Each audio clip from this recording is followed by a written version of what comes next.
They skipped my wedding until their failing startup needed me. Welcome to my new story. For most of my life, I was the quiet one in the family, the extra chair at the table, the name that came last in every conversation. When my sister Linda announced her extravagant engagement party in another state, everyone rushed to book flights. My parents, my cousins, even relatives who rarely called suddenly found the time and money to travel across the country for her. Photos flooded the family group chat. Smiling faces, champagne glasses, endless celebration. I watched silently from home. A month later, it was my turn. My wedding was small, simple, and only 2 hours away from where most of them lived. I sent invitations with hope I didn't admit out loud. One by one, the messages came. Sorry, the drive is too exhausting. Work is crazy right now. Maybe we'll visit another time.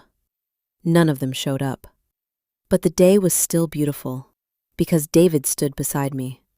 Calm, supportive, proud. What my family never bothered to learn was that David wasn't just the ordinary guy they assumed he was. He was the founder of a growing investment firm that quietly funded dozens of startups across the country, including one very desperate company. My brother-in-law had spent months chasing a meeting with David's firm, hoping it would save his collapsing business. David reviewed the pitch carefully and declined. Not out of revenge, simply because the numbers didn't make sense. That's when the silence broke. Suddenly, my phone wouldn't stop ringing. Voicemails, apologies, nervous laughter. Requests for a small favor. For the first time in years, they needed me. I listened to every message. Then I put the phone down, walked into my new life with David, and chose peace instead. For as long as I can remember, my family treated my life like a side story. Birthdays forgotten, achievements brushed aside. Conversations that always drifted back to someone else, mostly my oldest sister Linda. So when I announced I was getting married, the reaction was quiet. No excitement, no planning, just polite nods and distracted smiles. My wedding was small, a peaceful ceremony in a quiet garden outside the city. I sent invitations weeks in advance, hoping maybe this time they would show up. But the messages came slowly. Sorry, we can't make it. Work is too busy. The trip feels like too much right now. One by one, they decided my wedding didn't matter. Still, that day was perfect, because Ethan was there, calm, supportive, the only person who had never treated me like an afterthought. To my family, Ethan was just a quiet man with an ordinary job. They never asked questions. They never cared enough to learn more.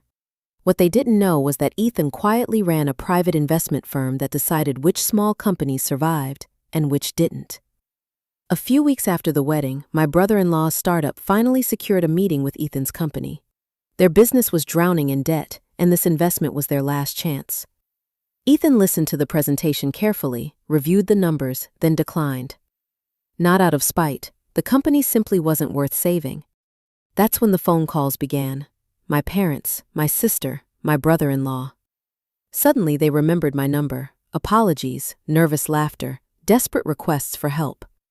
For years they had ignored me like I didn't matter. Now their future depended on me.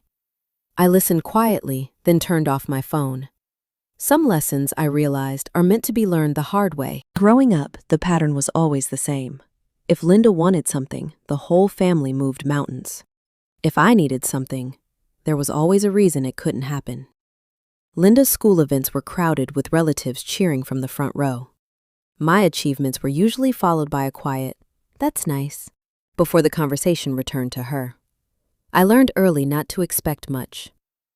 When Linda got married, it became a week-long celebration. My parents organized everything: expensive venues, decorations, endless photos. Everyone called it the happiest moment in our family. A year later, when I announced my own wedding, the excitement was noticeably smaller.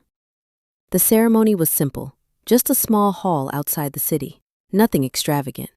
Still, I hoped they would be there. But days before the wedding, the messages started arriving. "We're busy that weekend. Traveling right now isn't easy. Maybe we'll visit after the honeymoon." My parents didn't come. my sister didn't come. Most of my relatives stayed home. Only a few friends and my husband Daniel stood beside me that day.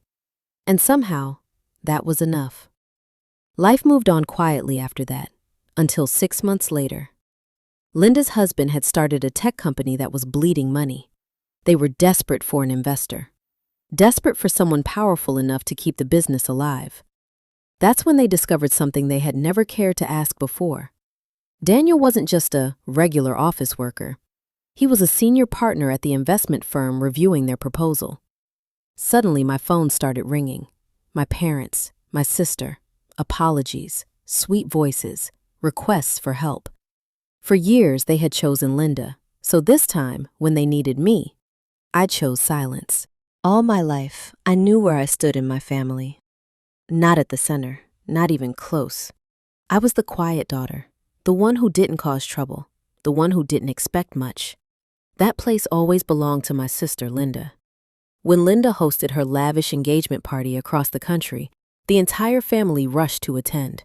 Flights were booked within hours, hotels reserved, group photos posted everywhere. Everyone said it was too important to miss. A few weeks later, my wedding invitations went out. The venue was only a short drive away. Nothing fancy, just a small ceremony with close family and friends. I waited for confirmations. Instead, the excuses came. Work is overwhelming right now. The drive feels a bit too long. We'll celebrate with you another time. One by one, they decided my wedding wasn't worth the effort, so I walked down the aisle with only a handful of guests watching. But I wasn't alone. Ryan stood beside me, calm, steady, proud to marry me. My family barely spoke to him that day. To them, he was just another ordinary man with an average job. They never asked what he actually did. Months passed quietly after the wedding. Then everything changed. My brother-in-law's startup was collapsing, debt piling up, investors walking away. They were desperate for one final deal, $1 million investment that could keep the company alive. The proposal landed on the desk of Ryan's firm. Ryan studied it carefully, ran the numbers, then rejected it. The business model was weak, the risk too high. That's when the panic began. My phone filled with calls, messages, apologies. The same people who skipped my wedding now needed my help. I listened to the voicemails, then I closed my phone and let the silence answer for me. For most of my life, I was the extra person in my own family. The one who sat quietly at the edge of the table while everyone else talked over me. If something good happened to me, it was a short conversation, a quick smile. Then the attention returned to my sister Linda. Linda's life was always the event. Her birthdays were grand. Her achievements celebrated like national holidays. My parents called her their bright future. I was just there.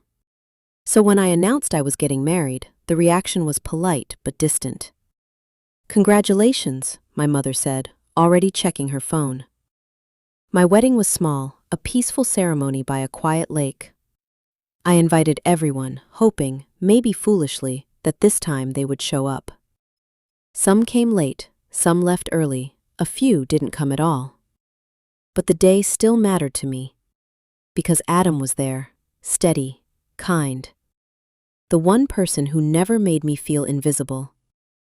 To my family, Adam was just a quiet professional. A man with a regular office job. No one asked questions, no one seemed curious. Life moved on after the wedding. Until one unexpected afternoon. Linda's husband had built a tech startup that was slowly collapsing. Investors were pulling out, loans were due. They needed one powerful firm willing to fund their survival. After months of searching, they finally secured a meeting with a major investment company. That's when the truth reached them. Adam wasn't just another employee. He was the senior partner responsible for approving or rejecting their funding. Suddenly, my phone lit up with messages. My parents, my sister, my brother-in-law. Warm voices, nervous apologies. For the first time in years, they needed something from me. But by then, I had already learned how to live without them. For most of my life, I learned not to expect too much from my family. If something important happened to me, there was always a reason they couldn't show up. Too busy, too tired, too far away. But when my sister Linda planned her celebrations, the same people suddenly had endless time and energy. So when I sent out invitations for my wedding, I already knew how it might go. Still, part of me hoped I was wrong. The venue was simple, a quiet countryside hall just 2 hours from where my parents and most of my relatives lived. 2 hours. Not across the country, not another continent, just a short drive. Yet the responses came slowly, one after another. That's a long trip for us. We're really exhausted these days. Maybe we'll celebrate with you later. 2 hours was suddenly too much. On the wedding day, many of those seats stayed empty. But I wasn't alone.